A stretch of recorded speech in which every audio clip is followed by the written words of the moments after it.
Você sabia que existem vários mitos em torno do empréstimo consignado? Um deles é que o jurinho é pequenininho, é baratinho e que é o melhor empréstimo que existe. Nesse vídeo aqui você vai conhecer o lado B do empréstimo consignado.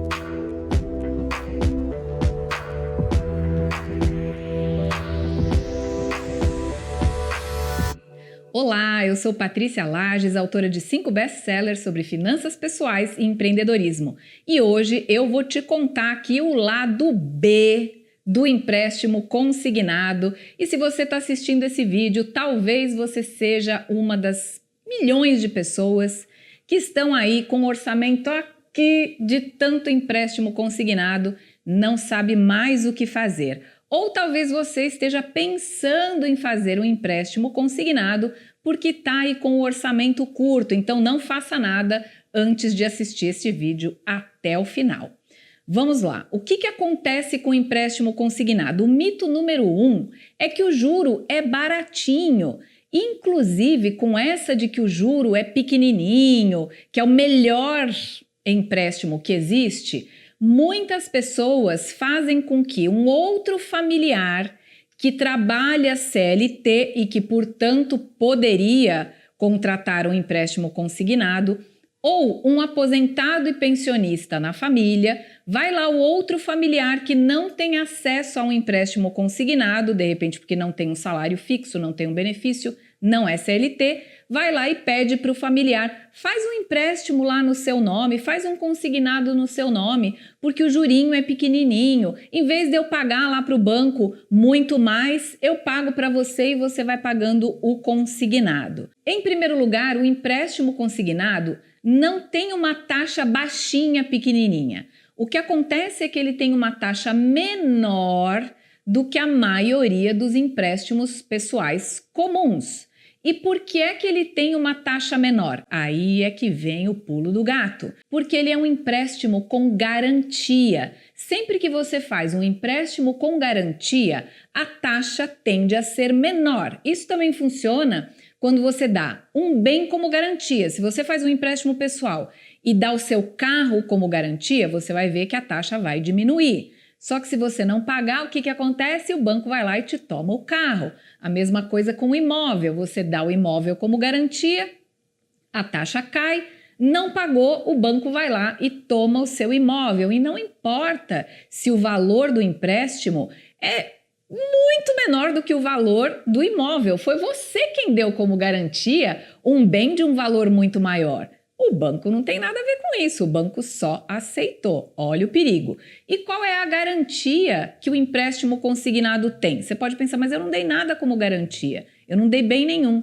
Deu sim, você deu a sua renda, o seu salário ou o seu benefício como garantia. Tanto é que antes de você colocar a mão no seu dinheiro, no seu pagamento, o credor já descontou. E por que ele fez isso? Primeiro, porque é a garantia dele. Segundo, porque você autorizou esse desconto. Então, olha só, antes de você colocar a mão no seu salário, o credor já foi lá e já pegou.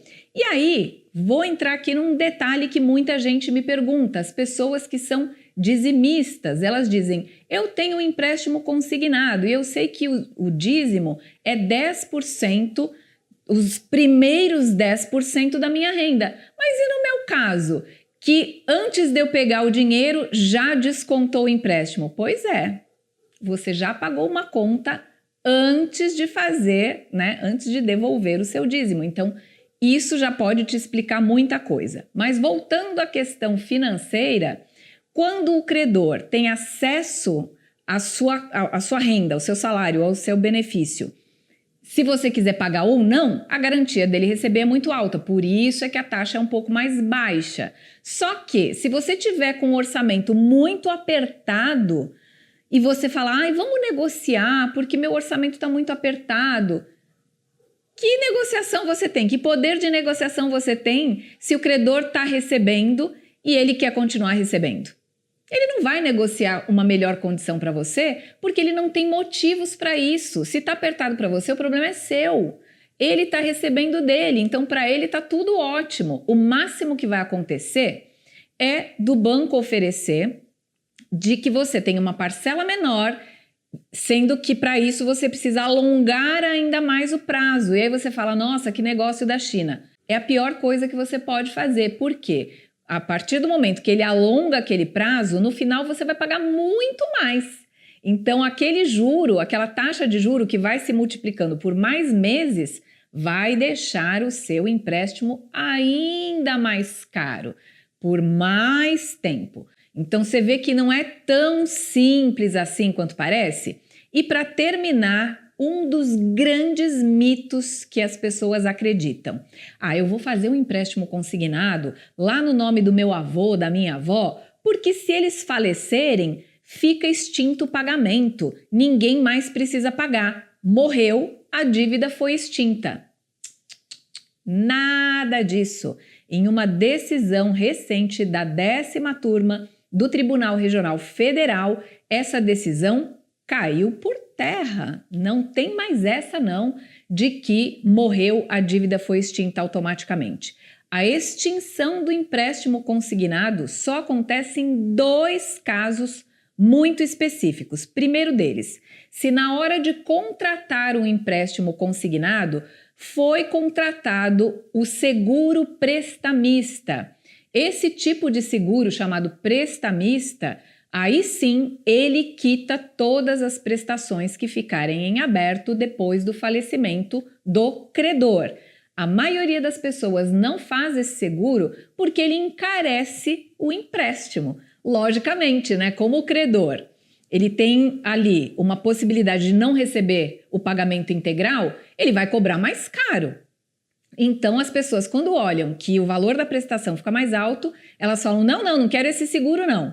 Então, a maioria não contrata e aí acha que vai ter ali a dívida extinta no falecimento e não fica extinta não.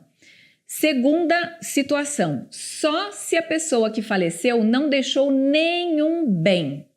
E por que isso? Por quê? Você pode dizer, mas a pessoa não morreu, a pessoa morreu, deixou a dívida, quem é que vai pagar? Quem vai pagar são os herdeiros. Então, morreu, por exemplo, o pai, os filhos seriam os herdeiros naturais, então os filhos têm que pagar aquela dívida.